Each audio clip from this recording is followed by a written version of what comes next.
Kita mulai ya. Assalamualaikum warahmatullahi wabarakatuh. Waalaikumsalam warahmatullahi wabarakatuh. Di pertemuan ini kita bahas lebih spesifik ya. Kita bahas bonds dulu nanti satu-satu. Di pertemuan sebelumnya kan saya udah emphasize tentang bahwa kita harus do something, ya kan? Kalau do nothing ada risiko, do something juga ada risiko. Kalau do nothing, risikonya nggak bisa kita kontrol. Itu kan yang saya cerita ya. Inflasi sama nilai tukar nggak bisa kita kontrol. Mau inflasi ke angka berapa, mau bisa ditekan atau tidak ditekan, itu yang bisa ngontrol, mengendalikan adalah pemerintah, BI. Nilai tukar juga sama kan, bisa berapa-berapa, mungkin yang bisa berpengaruh, which itu sebenarnya sangat kecil karena lebih ditentukan oleh market. Government bisa kontrol pun itu pengaruhnya sangat ya nggak terlalu besar. So jadi even government pun at some extent dia nggak bisa mengendalikan nilai tukar ya. So apalagi kita. Jadi again kalau kita do nothing kita akan menghadapi dua risiko yang kita nggak bisa kontrol. Tapi kalau kita do something kita akan menghadapi risiko. Tapi risiko itu bisa kita pilih. Mau yang low risk, high risk atau medium risk. Ya. Bisa kita pilih dan bisa kita pelajari sehingga bisa kita taklukkan. Sesuatu yang high risk menurut kita, mungkin buat expert tertentu itu udah nggak disebut high risk lagi ya. Ada yang belum bisa nyetir mobil. Buat kalian mobil itu high risk kan? Tapi buat orang yang udah biasa nyetir, bisa sambil ngechat WA. Jadi itu udah bukan instrumen high risk lagi tuh, buat orang yang sudah expert. Saham itu high risk buat orang yang belum bisa menaklukkan. Gitulah kurang lebih ya.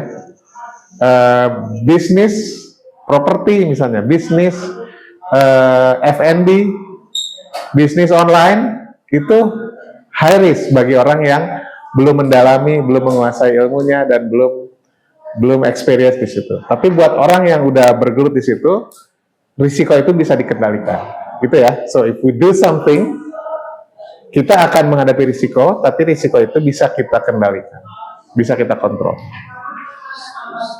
bisa kita mitigasi bahasa lebih pasnya.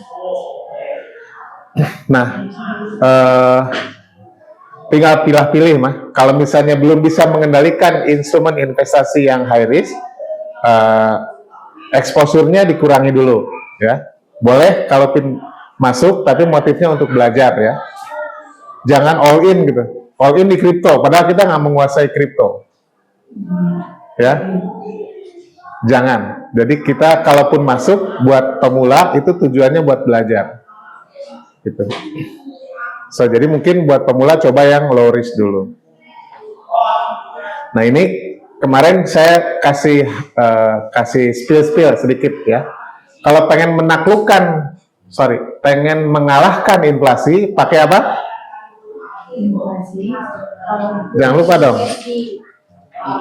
Inflasi, untuk mengalahkan inflasi pakai emas, karena emas itu biasa dianggap sebagai hedging, ya. Kalau pengen mengalahkan nilai tukar pakai? Ya. Selesai kan? Sekarang kita mikirnya untuk yang, tapi kan itu hanya untuk mengalahkan ya, bukan hanya untuk mengkompensate inflasi dengan emas, mengkompensate exchange rate risk dengan kita harus terekspos ke instrumen yang USD. Nah, tujuan berinvestasi kan bukan hanya mengalahkan atau menaklukkan atau mengkompensasi itu kan. Tujuan kita berinvestasi karena kita punya long term financial needs. Mau menikah kalian, mau kuliah S2, mau nanti pengen punya rumah sendiri dan sebagainya, mau haji, umroh, itu kan perlu duit gede. Jadi at the same time kita sudah mengkompensate risiko inflasi dan nilai tukar. Nah, at the same time kita harus do something supaya kita bisa achieve long term financial goal. Kalau bisnis gimana Pak? Masih ingat nggak? Do I recommend you untuk do the business now? Enggak kan? Kenapa? Masih ingat kenapa saya nggak rekomend kalian untuk lakukan bisnis? Resikonya besar. Iya, nggak ada pilihan. Semua bisnis itu high risk. Kalau kalian coba-coba jualan nasi goreng, ya boleh nggak apa-apa, tapi bear in mind itu high risk.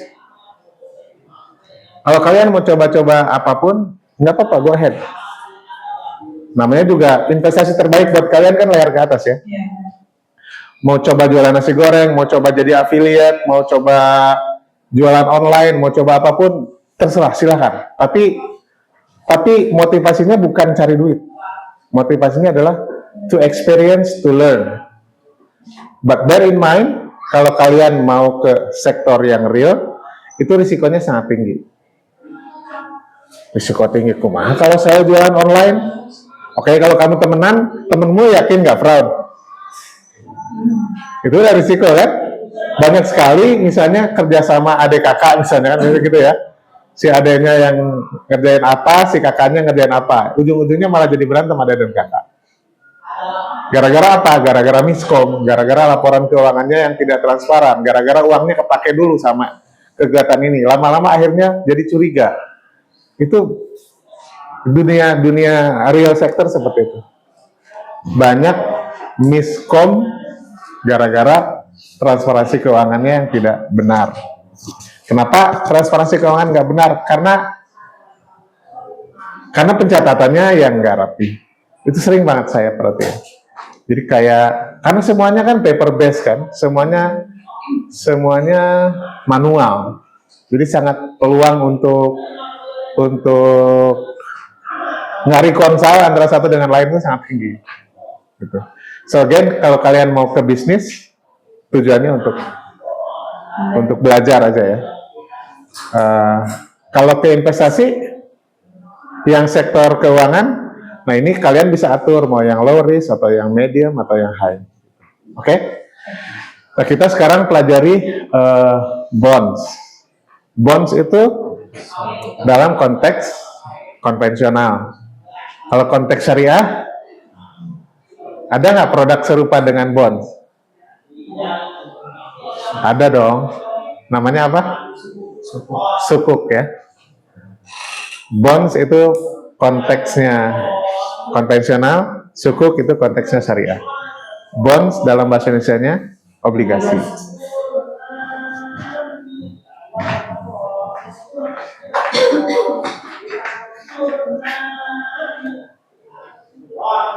Nah, kemarin saya cerita ya, secara sederhananya, kita kalau butuh modal, tadi mau bikin nasi goreng, ya, mau beli simpan di cash, beli beras, beli ayam, beli gerobak, dan sebagainya, total 100, kan perlu modal kan? Modal itu ada dua, either hutang atau investor, either diri kita yang jadi investor atau orang lain jadi investor ya. Misalnya hutang 50, modal 50, total 100, kan gitu ya. Kalau utang semua boleh nggak? Bisa nggak? Ya bisa, cuman kan terlalu berisiko ya. Kalau modal semua bisa nggak? Nggak pakai utang? Oh, bisa banget. Cuman mungkin terlalu berat. Jadi akhirnya either sebagian dananya dari utang atau sebagiannya duit adem. Oke? Kemarin saya cerita, masing-masing kan ada kelebihan dan kekurangan ya. Kalau utang kelebihannya, orang yang pemilik dana itu, sohibul mal, dia nggak punya hak ikut campur. Saya mau jualannya nasi goreng kambing deh, nasi goreng porsinya seperti apa, mau dijual harga berapa, terserah saya. Saya punya keleluasaan untuk mengelola perusahaan. Tapi konsekuensinya, mau bisnisnya jalan, mau bisnisnya nggak jalan, itu kita tetap harus balikin duit ini. Gitu ya. Kalau modalnya dari orang lain, bukan dari kita, berarti kita jadi punya bos, pemegang saham. Maka si pemegang saham bisa mengatur kita. ngerekrut orang marketingnya siapa, orang dapurnya siapa, terus ngatur biaya sewa misalnya, kalau bisa jangan sewa di situ deh, saya tempat lain yang lebih murah, kayak gitu kan. Jadi dia ikut campur gitu. Jadi kita jadi punya bos.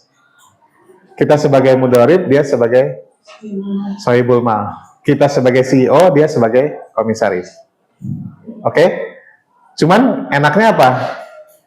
Kalau bisnisnya nggak jalan, risiko bersama-sama. Gitu ya. Nah ini dalam konteks yang lebih besar, ini namanya pasar saham.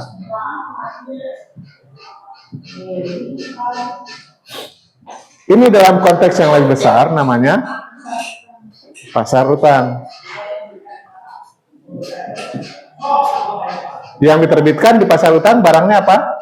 Surat utang ya. Surat utang itu ada bonds, ada sukuk kalau versi syariah. Pasar saham ini yang diterbitkan adalah ya saham ya. Ada saham yang sesuai syariah, ada saham yang tidak sesuai syariah. Gitu aja sih. Saham yang ada syariahnya, non syariah.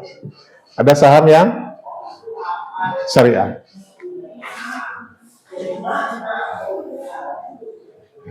Kalau kita ngutang, return apa yang diterima oleh pemilik dana? Bunga ya. Kalau kita terima modal, return apa yang diterima oleh pemilik dana? Dividen. Oke? Bunga itu dalam bahasa bonds disebutnya kupon. Jadi kalau kalian dengar istilah kupon, kuponnya 6%, itu bunga. Cuman dalam bahasa bonds disebutnya kupon.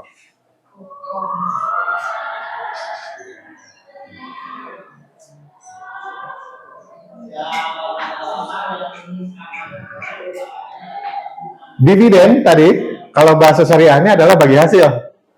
Ya, kalau dalam bahasa korporasi, bahasa perseroan, itu namanya dividen. Jadi, laba yang dibagikan.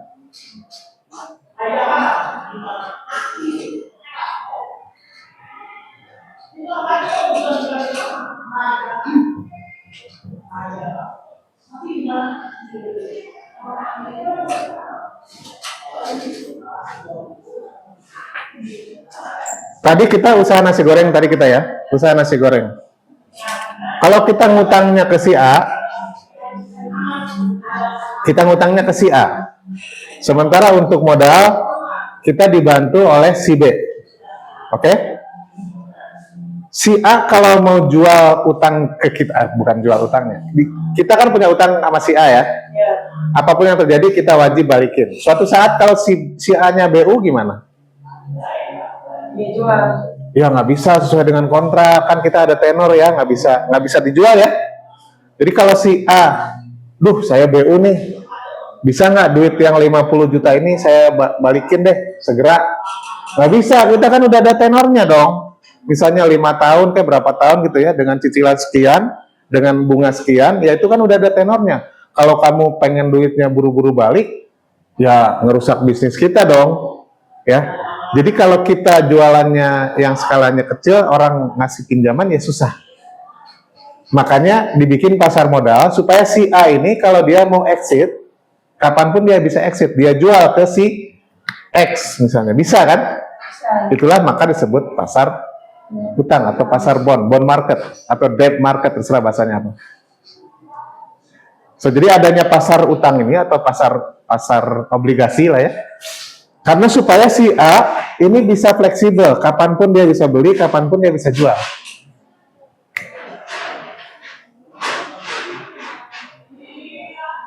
Itulah pentingnya pasar modal ya. Specifically itulah pentingnya pasar obligasi. Pasar utang, supaya orang bisa come and go at any time. Demikian pun di pasar modal, misalnya si B kan yang ngemodalin. Kalau kita si B ngemodalin, ini kan seumur hidup usaha itu ada kan. Kalau suatu saat si B ini BU, kita mau gimana kata si B, kata kita sebagai mudharib, ya nggak bisa, masa modalnya mau ditarik, bubar dong usaha kita, ya nggak? Maka si B bisa jual ke si Y di pasar saham. Jadi pasar saham adalah tempat ketemunya pemilik saham atau penjual saham dengan pembeli saham. Jadi nanti harga saham pemilik sahamnya berubah-berubah, tapi perusahaannya tidak terpengaruh. Perusahaan tetap jalan, jualan nasi goreng seperti apa adanya ya. Paham ya? Filosofi sederhananya ya. Why ada dua ini.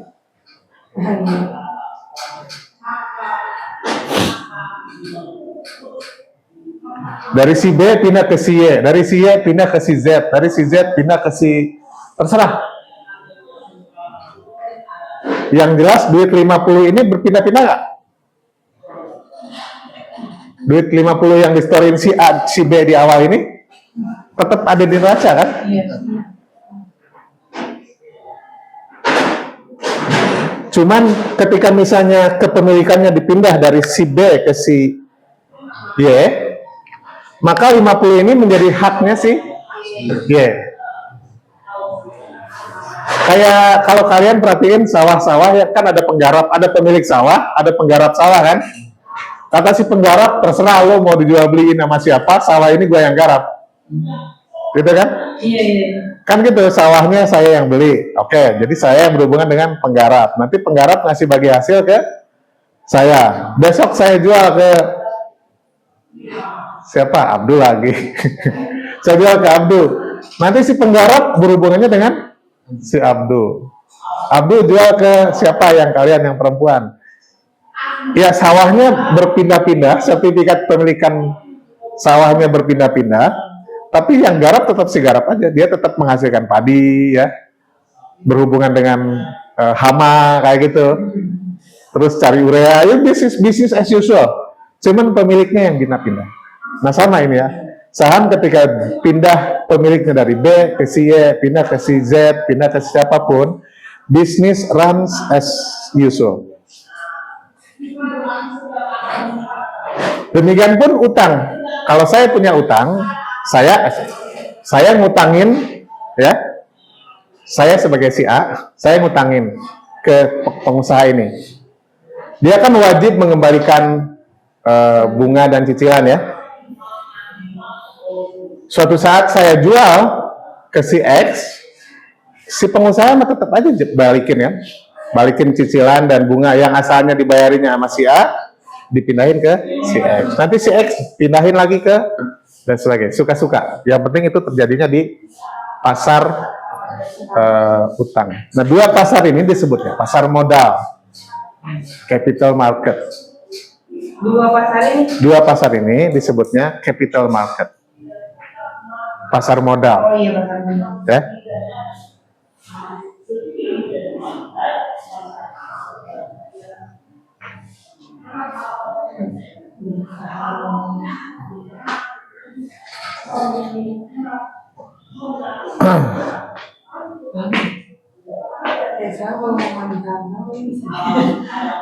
Ini sangat filosofinya dari sini ya berangkatnya. Saya perlu ulangi nggak supaya lebih pelan-pelan? Khawatirnya saya barusan ngomong terlalu cepat. Perlu saya ulangi nggak? Jangan malu-malu. Kalau perlu saya ulangi, saya ulangi. Saya ulangi ya.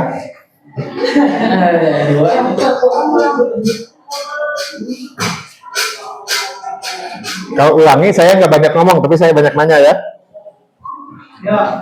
Oke, bismillah. Muraja, berangkat dari neraca. Saya mau buka usaha nasi goreng. Oke, nasi goreng saya butuh 100 juta. Gede amat bisnis nasi goreng pakai 100. Ya, kurang gede soalnya solaria ya bener. Duit 100 juta itu dipakai buat apa? Buat aset ya? Apa aja? Ya beras ya. Ya perlu ada duit juga uang cash ya buat pengembalian. Terus beli beras. Terus bumbu dan sebagainya. Terus Ada juga fix asetnya ya, Terus lah pokoknya. kompor dan sebagainya. Terus ya. Total 100. 100. Sumber dananya dari mana? Utang dan modal sendiri. Ya, either dari utang atau modal orang lain. Orla. Jangan modal sendiri. Oke. Jadi kita cari bisnis jangan keluar duit sendiri ya. Oke, misal ngutangnya 50, sini 50. Balance ya 100. Oke. Ini kita ngutangnya ke si A. Ini kita dikasih modal sama si B. Oke. Enaknya berhubungan dengan si A apa? Tidak diatur. Nggak diatur. Nggak enaknya? Ya gitu ya. Mau bisnisnya jalan, mau bisnisnya nggak jalan, kita punya utang sama si A. Oke? Enaknya berhubungan sama si B apa? Nggak usah balikin modal. Tapi nggak enaknya? Ada pressure aja. Ya, kita punya bos. Oke ya?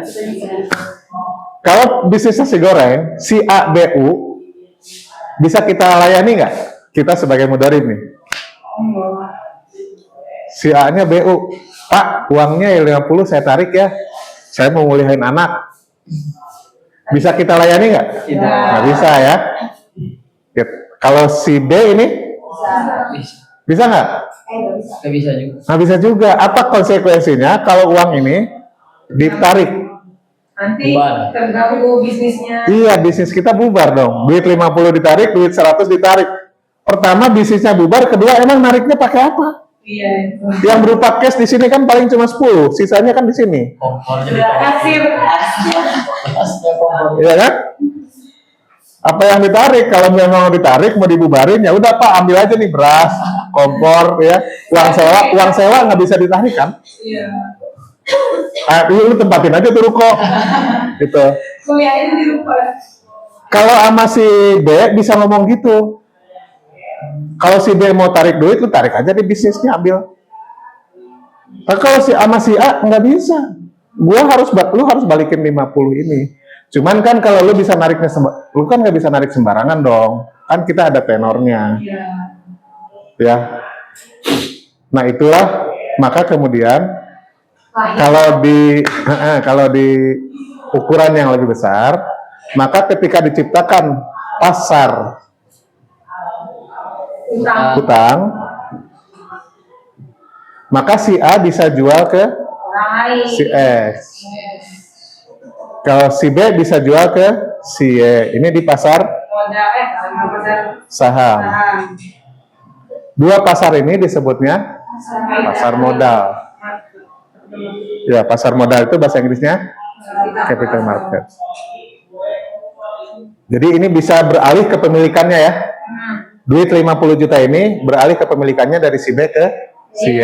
Duit 50 juta utang ini, surat utangnya kan ada ya, bisa beralih dari si A ke si X. Bisnis tidak terganggu. Itulah manfaat adanya pasar utang dan pasar saham. Or collectively disebutnya pasar modal, capital market. Syariahnya gimana? Ini sesuai syariah nggak? Sesuai. Nggak sesuai dong. Utang ada bunganya kan? Kalau modal sesuai syariah nggak? Sesuai. Ya, kalau ini sesuai ya. Kalau ini udah sesuai. Dibagi dividen itu sama dengan bagi hasil kan? Kalau ini udah sesuai syariah. Kalau yang ini nggak sesuai syariah karena ada bunga. Maka kemudian bahasanya jangan obligasi. Ini kan obligasi ya atau bonds. Bahasanya diganti jadi Suku. Cukup. Ya deh. Kalau ini saham perlu diganti nggak? Jadi Nggak apa-apa kalau saham mah udah sama kan, bukan udah sama. Maksudnya transaksinya udah sesuai syariah. Saya bisa sebagai pemilik modal, seseorang sebagai pengelola modal, kan itu udah sesuai syariah kan, mudharabah. Cuma nanti kenapa ada saham yang sesuai syariah, ada saham yang non syariah, itu lebih ke bisnisnya. Kalau bisnisnya nasi goreng sih sesuai syariah. Tapi kalau bisnisnya rokok, jadi tidak sesuai syariah. Bisnisnya peternakan babi, jadi tidak sesuai syariah. Saya mau bermudarabah, tapi bisnisnya peternakan babi, gitu. Nah, itu bukan skema kerjasamanya yang tidak sesuai syariah, tapi produk bisnis. Jadi yang dimaksud saham non syariah itu karena bisnisnya. Oh, nggak boleh dijakatin sih. Boleh Boleh zakatin nggak? Dari bisnis peternakan babi ditarik zakatnya. yang seksi bagus. Paham ya? Sederhananya itulah kenapa ada capital market, tujuannya untuk supaya sektor real bisa bergerak dengan leluasa, sementara sektor keuangan juga bisa bergerak mensupport kebutuhan di sektor real. Kayak gitulah. Jadi capital market tujuannya supaya support untuk yang sektor real. Kan enak. Jadi saya bisa danain, tapi saya bisa keluar masuk at any time. Berarti ini mah hubungannya sektor real sama sektor moneter. Kemarin di awal tuh bilang nggak ada hubungannya. Siapa yang bilang? Nggak ada hubungannya? Masa sih? Iya, jadi berjalan masing-masing. Jadi ada masalah. Nanti saya ceritain gimana dalam kasus seperti apa nggak berhubungan. Atau siapa yang? Enggak sih, aku nggak lupa. Oke, ini gimana? Bapak, Sen. Nggak, memang saya akan jelaskan gimana ini nggak berhubungan. Kalau begini kan berhubungan kan? Iya, berhubungan. Berhubungan banget. Oke. Ini saya ceritain gimana ketika tidak berhubungan. Ini pelan-pelan lihat ya. Ya, dipatahkan ya. Nggak dipatahkan. Seriously, I am supporting statement itu. Pasar modal dengan dengan sektor real bisa tidak berhubungan. Seperti apa kasusnya? 50, ini milik si B kan? Ya. Ketika si B jual ke si Y, maka 50 ini berubah menjadi milik si Y. Oke? Ketika si B jual ke si Y, pakai bahasa bluffing nggak? Kadang-kadang mungkin ya. Pak, perusahaan ini, nasi goreng ini, ngasih profit ke saya gede banget, Pak. Kalau Bapak mau ambil saham ini, nanti profitnya milik Bapak semua, Pak. Apalagi industri nasi goreng ini akan terus berkembang. Dalam waktu 5 tahun yang akan datang, pertumbuhannya luar biasa, Pak. Bapak silakan kalau mau beli saham saya. Diiming-iming sama si B, si Y mau dong. Dijual, oke gue beli, harganya 50 ya? Enggak dong, Pak. Saya lepas ke Bapak, ini perusahaan sehat, Pak. Saya jualnya 60, Pak. Kadang aja ini. Oke, ternyata transaksinya menjadi 60.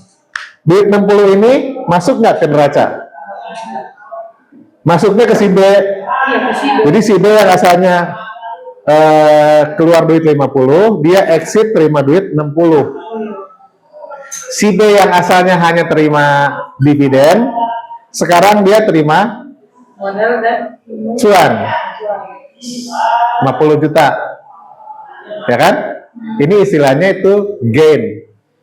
Kan benefitnya kalau beli saham dua, dividen atau gain or loss, cuan atau boncos. Nah kalau dia jual dari 50 ke 60, berarti dia dapat cuan kan? Ya. Setelah dia kemarin-kemarin dia dapat dividen. Ya. Oke? Nah dijual dari si B ke si Y, berhasil ditransaksikan nilai 60. Di neraca mah tetap 50 kan? Oke? Si Y jual lagi ke si C, ditransaksikan nilainya 70. Terus terbang harganya sampai ke 100. Terus terbang. Di sini? Gimana kalau ternyata ini kolaps? Atau jangan-jangan misalnya, oke, salah ya. Pelan-pelan. Jadi harga sahamnya naik terus. Yang nggak relate dengan apa yang terjadi di perusahaan. Karena ini kan cuma cuap-cuapnya si B ke si Y, cuapnya si Y ke si X, influencer goreng-goreng saham yang banyak barusan ini kita dengar ya. Itu kan belum tentu cuap-cuap ini benar-benar faktual dengan apa yang terjadi di fundamental perusahaannya. Perusahaannya bisa rugi nggak? Ini kan neraca, ini rugi laba. Pendapatan kurangi biaya, laba, rugi kan? Oke? Laba atau rugi. Posisi perusahaan kan bisa begini kan? Mungkin nggak sahamnya itu meskipun rugi sahamnya naik terus? Mungkin kalau dipom-pom. Mungkin kalau dibilangin ini good story, pokoknya story bagus aja. Padahal perusahaan udah 2 tahun berturut-turut minus misalnya. Labanya rugi terus. Atau misalnya tumpukan utangnya tambah gede. Jadi fundamental perusahaannya berantakan, tapi ini di pasar saham ini terus hype. Sehingga harganya itu sudah tidak, bahkan harganya sampai 200 gitu ya. Sementara nilai aset tetap 100 misal. Ini berkali lipat. Kok bisa terjadi begini nggak? Sangat bisa. Sangat bisa. Ini yang mungkin dibilang bahwa pasar saham nggak relate dengan realitanya. Kenapa? Karena orang bertransaksi nggak peduli dengan fundamental bisnisnya.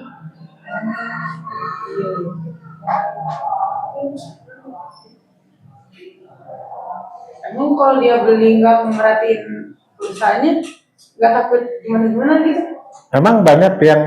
Emang nggak banyak yang motifnya spekulatif, tak berdasar gitu. Banyak banget. Terus itu Pak, dapat cuannya dari mana terus bertambah? Yang mana? Itu yang terus bertambah. Ini? Ya. Ini kan dapat cuannya ya karena market price-nya dia berubah.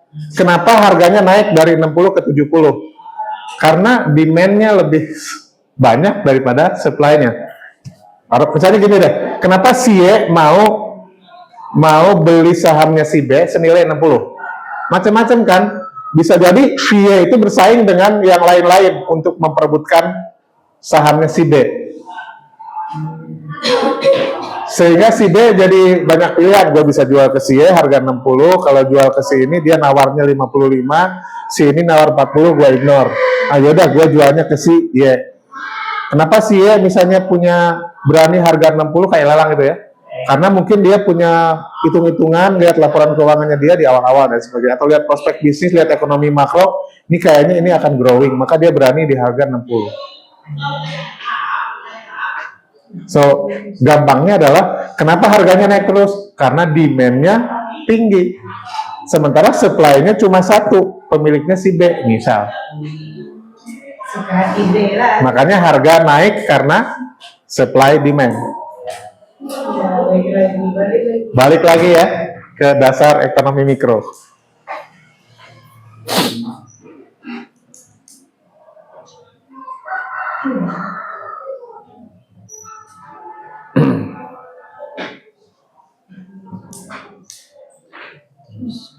Bisa nggak turun? Sangat bisa. Ini ceritanya kan naik terus ya. Udah 200 misalnya nih. Turun jeblok ke 100. Dari 200 nih pemilik si D ya. Beli di 200 ya. Ternyata setelah dia pegang, pas besok dia mau jual, nggak ada yang mau beli. Ini harganya besok, nggak ada yang mau dengar cerita dia. Semua orang nggak peduli. Sehingga akhirnya si D jual murah kan? Nggak ada yang mau beli. Jadi deh, gue jual 100 deh. Oke? Turun harganya dong dari 200 ke 100. Ada yang beli nggak? Mungkin ada yang beli ya. Karena harganya udah turun. Jadi demand sama supply-nya jadi ketemu. Nah, si D bukan dalam posisi gain, tapi dalam posisi loss. Kalau yang si Y sama si C, dia dalam posisi, atau si B bahkan dalam posisi gain. Tapi si D yang udah dipucuk, Dia dalam posisi loss. Salah perhitungan waktu dia beli dari si C.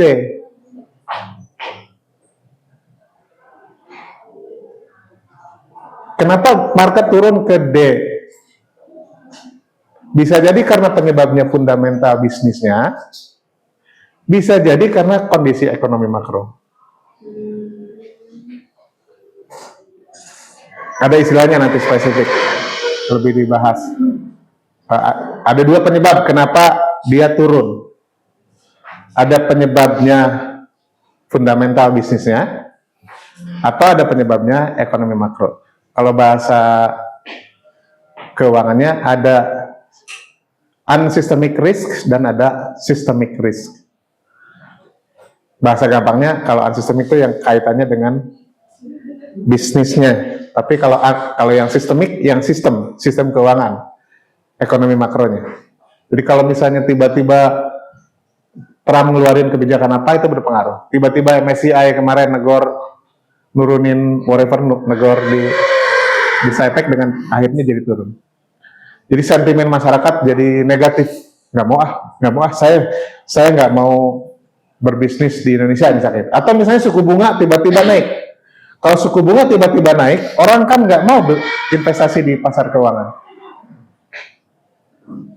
Suku bunga naik, daripada saya taruh di sini dan di sini, mendingan saya beli taruh deposito kan? Jadi penyebab turun bisa jadi karena faktor fundamental dari perusahaannya, bisa karena faktor ekonomi makro.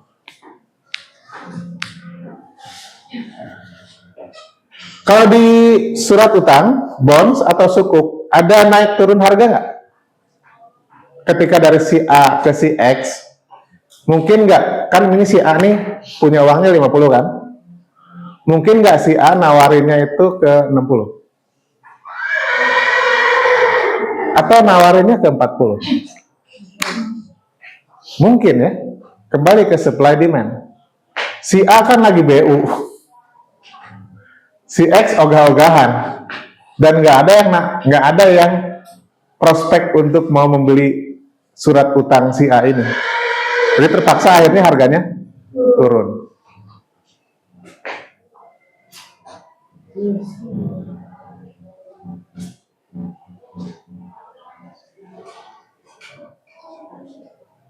So, jadi ini juga ada fluktuasi sama. Ini ada fluktuasi juga. Cuman fluktuasi ini relatif lebih stabil. Sementara ini lebih liar.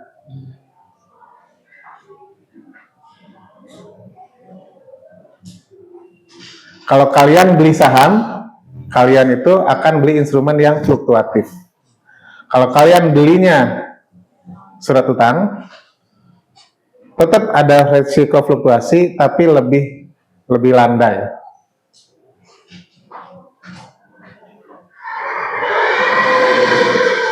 Ada yang bisa ngebayangin kenapa lebih landai? Silakan dipikir.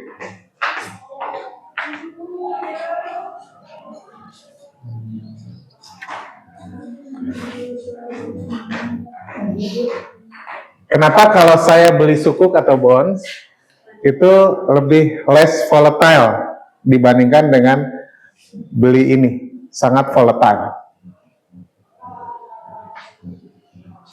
Ada yang punya ide?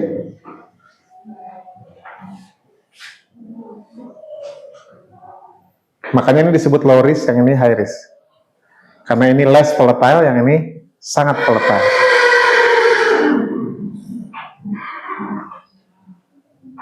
Karena yang ini ada kepastian bahwa nanti pas jatuh tempo, kan ada kepastian dong dari si pemilik nasi goreng, nanti uangnya bakal dibalikin plus bunga-bunganya. Ya. Jadi ketika si A ngejual si X itu, dia ngejual sesuatu yang lebih pasti. Bakal dapat uang 50 plus bakal dapat returnnya. Sementara kalau si Y terima dari si B dengan nilai misalnya 60, pasti nggak dia dapat dividen? Nggak pasti kan? Pasti nggak bahwa 50-nya ketika dijual sama orang lain lagi itu akan bakal didapat. Jadi terlalu berisiko jadinya kan. So jadi yang ini sangat fluktuatif. Ini karena memang karena basisnya ada guarantee dari si pemilik usaha bahwa uang 50 ini bakal dibalikin, tapi harus sabar sampai jatuh tempo.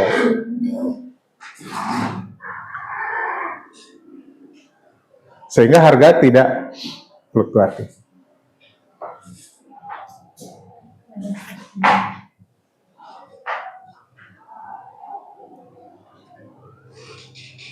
Mana yang potensi returnnya lebih tinggi? Yang ini atau yang ini?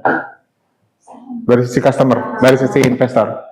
Saham ya, karena high potential return, karena dia ada high risk. Ya. Kalau ini, ya dia akan lebih low risk ya.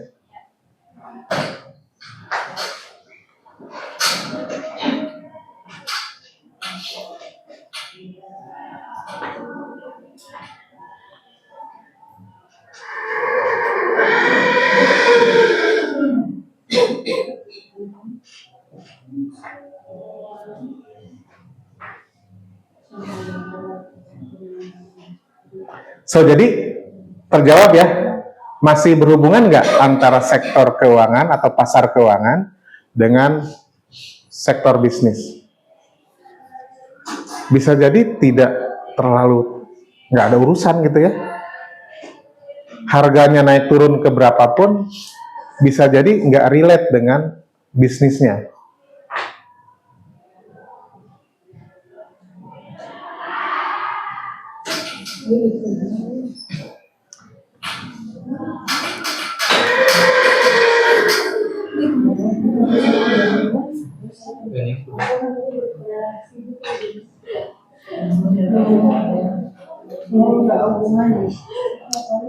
Penyebab, tadi masih ingat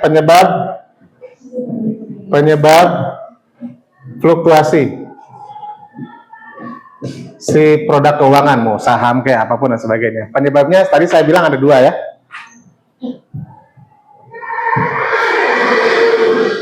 Satu, systemic risk. Satu, unsystemic risk. Systemic risk ini ekonomi makro.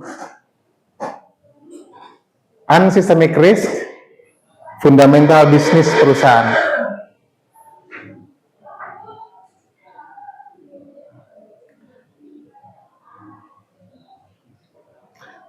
Contoh gampangnya begini. Saya punya toko di sebuah mall. Ya.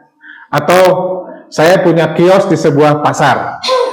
Pasar tradisional. Saya punya kios. Saya jualan telur. Terus banyak juga yang lain jualan telur juga ya. Dan pas semua orang pada datang ke pasar, ada yang mau beli telur, ada yang beli ayam dan sebagainya. Oke? Nah, mungkin nggak pasar kios saya sepi?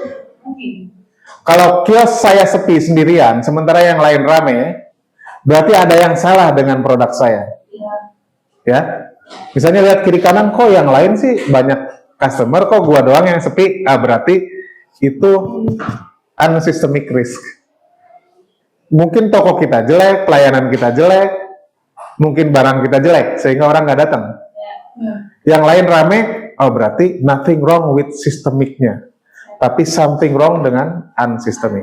Sebaliknya, kalau toko saya sepi, dan toko semua orang juga sepi, padahal telur saya telur terbaik, pelayanan saya semua customer dikasih salam, disenyumin, nah itu berarti systemic risk. Orang-orang pada nggak datang ke pasar. Paham ya? Bedanya sistemik dengan asistemik. Jadi bisnis saya itu, saya bisa datangin omset atau nggak datang omset itu tergantung pada dua faktor ini.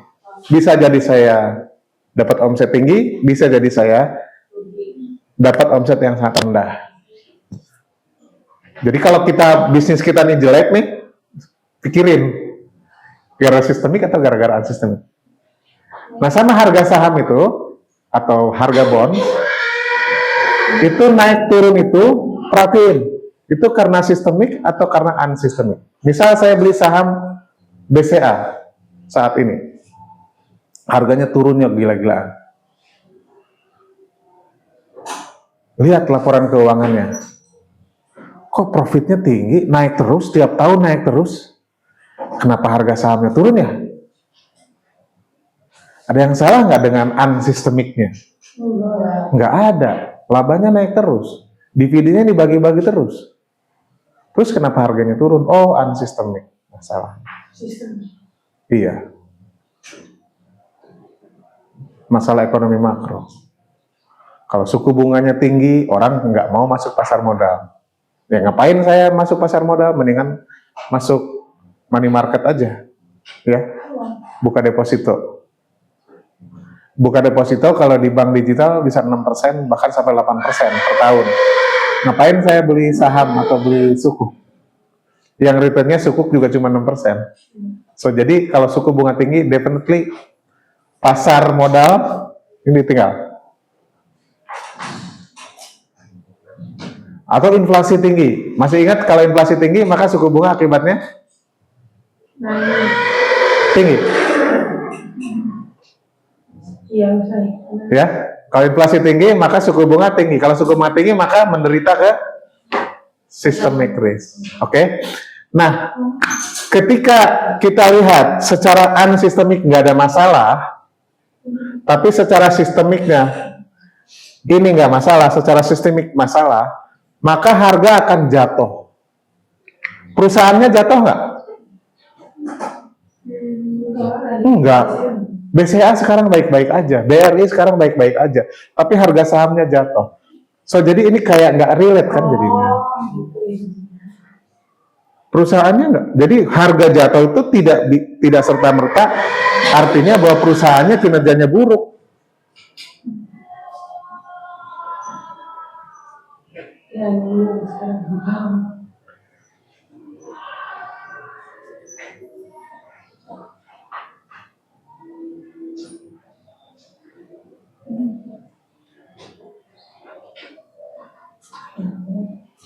Mau bukti nggak?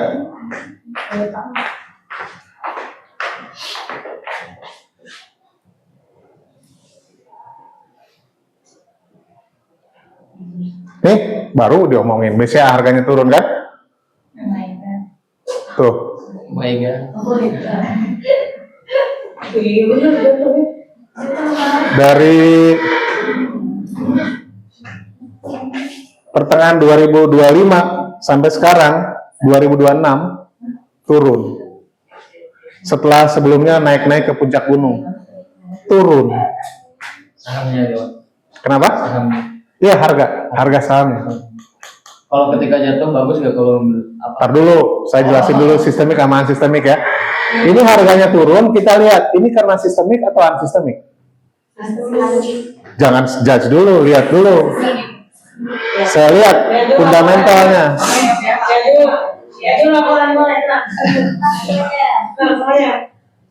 Siapa sih yang analisis laporannya ini? Sabrina. Sabrina, yuk Speak up, tolong. Jelasin kenapa ini.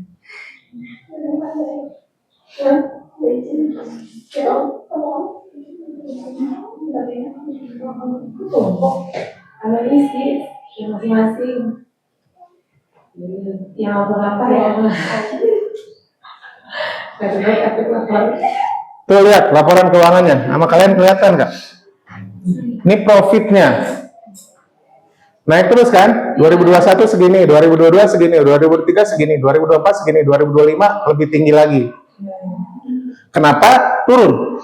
Sistemik ini. Berarti nggak ada masalah secara unsistemiknya. Yang masalah adalah sistemik. Jadi harga mencerminkan kinerja perusahaan nggak? Iya, jadi nggak serta-merta jadinya. Karena ada faktor unsistemik ini. Nah, ini jadi peluang nih. Kalau faktor unsistemik, sementara perusahaannya bagus, kira-kira beli nggak saham BCA? Beli. Gampang kan? Siapa bilang beli investasi itu susah? Ih, itu caranya. Sebagian. Artinya harga segitu tuh diskon. Diskon. Nah jawab itu cek jawabannya. Iya. Kan kemarin emas turunnya. Ntar dulu pelan-pelan. Jadi kalau dulu belinya harganya di 10.000 kan?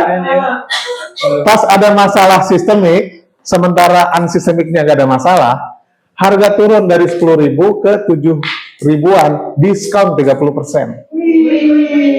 Gitu dong cara ngelihatnya. Sekot 10.000. Check out. Apa gimana? Ya kalau lihat kemarin kan emas agak turun. Ada penurunan harga yang tadinya sampai 3 juta. Iya. Jadi ke 2.800.000, 2.600.000. Nah, Itu jadi jadi peluang nih. iya. Oh kalau emas mah nggak usah mikir peluang atau nggak peluang. Mesnya udah dana 10.000. Iya betul. Kenapa si Padang ya? Lagi puasa. Pak, Ya. misalkan kita beli di harga sekarang di 7.000. Ya. Nah, misalkan besok tuh atau beberapa hari kemudian naik tuh, Nah, kita langsung jual, boleh nggak sih kayak gitu harganya? boleh itu namanya trading. Oh, boleh. Tapi strateginya bukan karena ngelihat sistemik sama unsistemik. Beda lagi matanya atau toolsnya lain. Jadi itu gimana? Kalau lihat sistemik unsistemik ini harus long term pikirannya. Karena setelah kita beli, seberapa yakin sebulan 2 bulan yang akan datang harganya akan naik? No one knows. Emang sistemik risk ini bisa selesai dalam sehari 2 hari? Emang mengembali kalau misalnya ada masalah unsistemik ya? Emang kinerja perusahaan itu bisa berubah sehari 2 hari? So jadi analisis ini works untuk long term point of view. Kalau saya trading gimana Pak? Beda ilmunya. Jangan pakai ilmu investing untuk trading. Ada nanti mata kuliahnya di pertemuan kesekian. Tenang. Ya kan belum. Ini mata kuliah baru berapa? Baru ketiga. Ya kan kita masih panjang perjalanan. Ya ada di belum Pak. Ada di belum takutnya Mas Roman pengen tradingnya. Kulitnya ngapain? Itu kan di grup saya udah kasih tuh di grup. Kan nggak enak itu berapa malu ya berdua gitu. Kenapa biarin aja cek aja. Kan orang juga nggak tahu umur kalian berapa. 5 bonci kan jadi. Ya apa-apa. Itu kan pertanyaan-pertanyaannya basic banget kan. Gitu ya. Pertanyaannya basic banget, kasihan banget ini ibu-ibu. Maksudnya sebegitu tuh cerminan literasi kita sampai nggak tahu deposito itu. Oh ternyata deposito ada yang USD ya. Ini cara belinya gimana? Ya biasa aja kali, gitu. USD-nya bagaimana? Oh sebenarnya Pak Mara dibalik ketika yang kanan tuh. Enggak. Kenapa saya punya komunitas itu? Karena kan kasihan daripada ilmu gua nggak nafi, gitu. Waduh Ustaz Pak. Langsung Pak, Jadi mau trading. poin aja Pak. Ya, tapi nanti ada mata kuliahnya. Pelan-pelan. Buat pekalan di rumah, buat pekalan di rumah. Ini tuh Kemarin Manawi kan? Manawi. Bisa yang Manawi kan Pak? Oh gagal udah ke Senayan. kenapa kalian nggak beli saham yang saya rekomen kemarin? Kemarin apa? Yang semalam? Kan uangnya apa belum? Nanti nunggu THR. Ya Pak. Bukan maksudnya.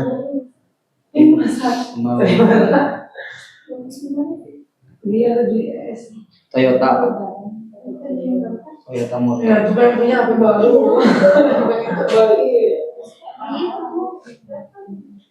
Ini bukan sih yang saya ini. Toyota apa Pak itu? Itu oleh makasih ya. Jangan juga Biasa. Toyota kan? Toyota. Tapi yang branding. Oh, 1 hour salah. Iya. 1 day. Iya sih. Pasang kita tajir tuh trading salah sih ya. Jadi kultum trading ya? Boleh nggak sih kalau trading Mas ya? Jangan dulu sih. Cukup di aula aja. Beli ya. Ini gampang banget. Nah guys, dengerin. Record apa? Ini saya nggak bisa coret ya. Gampang banget. Ini sini. Dari sini ke sini naik, Ya. turun, naik, turun, naik, turun. Naik. Terbang. Very easy, very easy. Oh itu tadi akan naik banget lagi untuk kebencanaan. Probability-nya naik apa turun? Naik. Ya udah gitu. Oh. Kan masa lalunya gitu kan? Masa lalunya itu di bawah naik, turun, naik, turun, naik, turun. Maka probability-nya besok Naik. ya apa bukan? Karena probability ya belum tentu kan? Tapi lebih besar probability naik daripada probability turun. Maka saya beli. Kalau ternyata turun, ya udah cut loss. Berani nggak cut loss? Ya itu harus ikhlas. Tapi strong beliefnya orang investment itu dari ini ya. Iya. Ini kan nggak ada urusannya sama sistemik sama sistemik. Hanya ngelihat chart. Cara perawatan gimana Pak? Atau dirawat atau didiemin aja gitu? Apanya cara apanya? Itu pas kita sudah kita beli atau pas dia? Setelah kita buy, Iya. udah didiemin, perhatiin. Iya. Jadi kita misalnya gini ya, kan kemarin saya ngegambarnya gini. Isi setahun didiemin. Saya beli di sini kan. Kemudian saya bilang saya akan jual kalau harganya sampai ke sini. Ups. Berarti ditargetin juga. Iya, nggak boleh Nggak boleh serakah. Waduh, dia Terus saya akan jual juga kalau ternyata harganya turun ke sini. Oh, itu bisa diotomatis Pak. Udah. nggak pernah dong. Ini besok buka nanti dia akan melihat. Besok buka, ini tutup nih, ya close. Garis-garis ini kan tetap akan ada di aplikasi ini. Jadi nanti kita perhatiin aja, dia akan ke bawah sini atau akan ke atas. Tapi nanti Kalau- kalau belinya mana Pak? Jual belinya ya nanti di aplikasi yang kemarin saya bilang kan. Terserah mau aplikasi apapun. Ini kan cuma charting doang, pakai sebenarnya di peluang tuh semua bisa. So basically teorinya atau bukan teorinya, cara berpikir saya beli di sini. Kalau harganya naik seperti yang saya prediksikan, maka akan saya jual di sini. Kenapa saya nggak jualnya di sini? Ya, we never know. Saya hanya bisa memprediksi sampai ke angka ini. Sedikit lebih tinggi. Iya, karena bisa jadi, memang bisa jadi tembus lagi ke atas. Kalau ngikutin ini kan, naik, ketemu. Jadi ini puncak kan, ini puncak, puncaknya ditembus lagi, puncaknya ditembus lagi, puncaknya ditembus lagi, peluangnya di puncak ditembus lagi kan, Iya. but we never know. Jadi saya batasi ekspektasi saya. Segini aja saya udah cuan kok. Tapi ada kemungkinan kalau misalnya ini kan titik terendah, ini terendah, titik-titik terendahnya, bisa jadi ini nanti kalau turun ke bawah, ini kalah sama ini, maka dia akan chartnya akan turun ke sini. Kita nggak tahu ini bakal lanjut terus. Saya kasih gambar ya.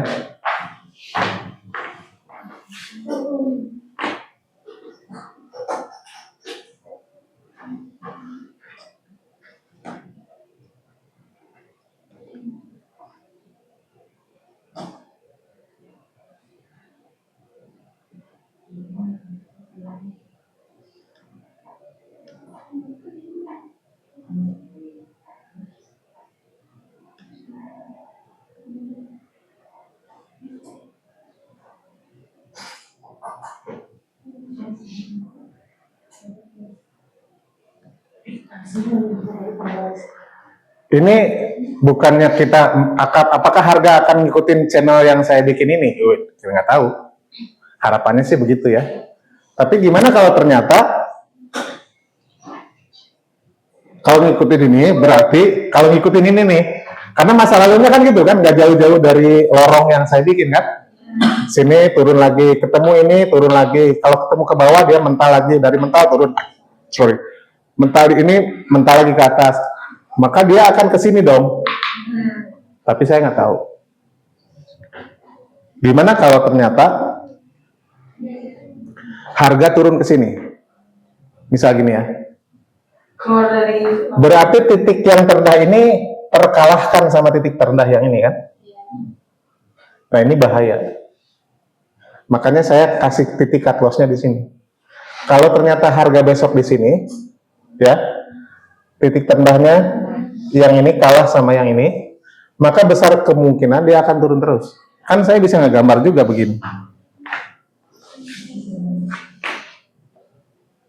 Bisa juga ternyata faktanya nanti itu akan begini.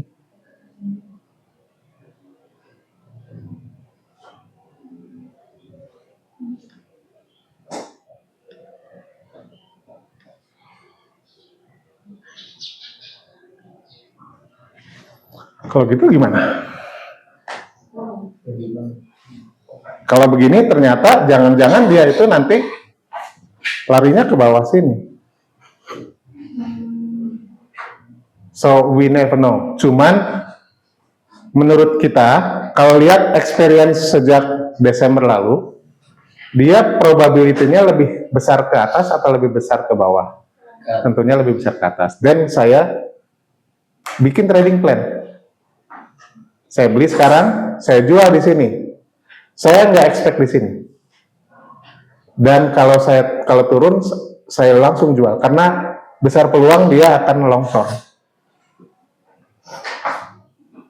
Jadi kalau trading kayak gini ilmunya, bukan pakai sistemik sama unsistemik. Nah ini baru deh beli sekarang, jual, lihat setiap hari, lihat dia bergeraknya ke arah mana, lihat lagi. Either nasibnya nanti dua ya, either take profit atau cut loss. Kalau kayak gitu berarti langsung dipasang take profit sama cut loss-nya atau Enggak, manual aja. Kalau mau juga boleh sih, di aplikasinya udah disiapin sih. Titik take profitnya di angka berapa, titik cut loss-nya di angka berapa, jadi udah di setting, udah tinggal kita tidur, nanti tiba-tiba duit kita hilang aja. Oh, berarti cut loss. kasih aku Uang belajar. Oh, Ya. Tenang, masih banyak saham-saham yang lain. Saham ini mungkin mengecewakan, tapi masih banyak saham-saham yang lain. Nah ini nanti saya udah bikin setup begini, nanti kita lihat aja perkembangannya seperti apa. Siap. kita masih ada pertemuan. Ada terakhir, Pak. Minggu lagi. Ya, Ada terakhir sekarang hari ini. minggu depan. Minggu depannya ada. Oh. Coba kita cek ya Pak. ya cek. Makanya di bawah kan saya tulis disclaimer, risiko ditanggung penumpang. Ada keterangan. Bisa sih ilmu ini banget ini. Berarti juga Pak. Probability. Jadi ini spekulasi atau judi? Kan kembali ke situ kan. Ini spekulasi apa judi? Spekulasi kan base knowledge. Iya, karena ada basisnya kan. Kita nggak hoping. Kita nggak bukan nggak hoping. Kita nggak ada basis gitu. Ini kan ada basis.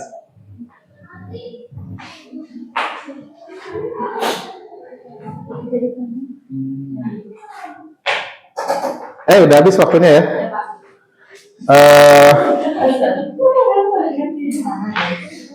Jadi recap sedikit yang kalian pelajari di pagi hari ini, bahwa nanti ada belajar tentang bonds, kemudian belajar tentang sahamnya. Jadi kalau saya barusan cerita itu udah terlalu cepat, harusnya runtutannya satu-satu. Nah, oke.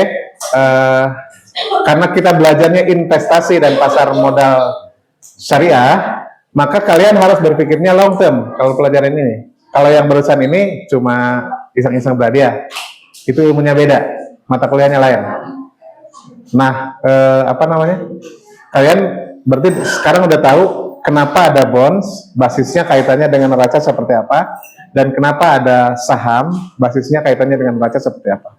Ya, terjadi fluktuasi karena sistemik sama unsistemik. Sedikit lagi, ada nggak faktor ketiga? Ada. goreng-gorengan. Jadi sekarang begini, mungkin sistemiknya nggak ada masalah. Atau jangan-jangan sistemiknya juga hancur, unsistemiknya juga perusahaan itu jelek. Kok harganya naik? Suap-suap. Ya itu, goreng-goreng, cuap-cuap. Goreng-goreng harganya naik, padahal perusahaannya hancur-hancuran. Sistemiknya mungkin nggak ada masalah. Atau sistemiknya jangan-jangan memang lagi masalah. Kok harganya naik? Itu yang jadi masalah saat ini nih. Sementara sistemiknya lagi problem, ekonomi lagi nggak baik-baik aja, perusahaannya juga berantakan. Saya nggak ngomong BCA, BCA kan bagus. Perusahaan X ini berantakan, kok harganya naik terus? Oh, ada faktor ketiga, goreng-gorengan. Makanya itu dilarang. Goreng-gorengan itu jadi kayak sentimen, kayak nge-hype, itu jadi judi jadinya jatuhnya. Harga naik itu nggak ada basisnya, nggak ada basis sistemik sama sistemiknya. Itu jadi goreng-gorengan, jadi judi itu namanya. Saya beli karena Katanya bagus. katanya gitu. Itu yang nggak boleh. Maksudnya itu yang secara regulasi pun dilarang. Itu yang secara agama ya jelas itu adalah judi. Kalau basisnya ini buat saya nggak judi. Oke, sampai ketemu di pertemuan berikutnya. Assalamualaikum warahmatullahi wabarakatuh. Waalaikumsalam warahmatullahi wabarakatuh. Sama-sama.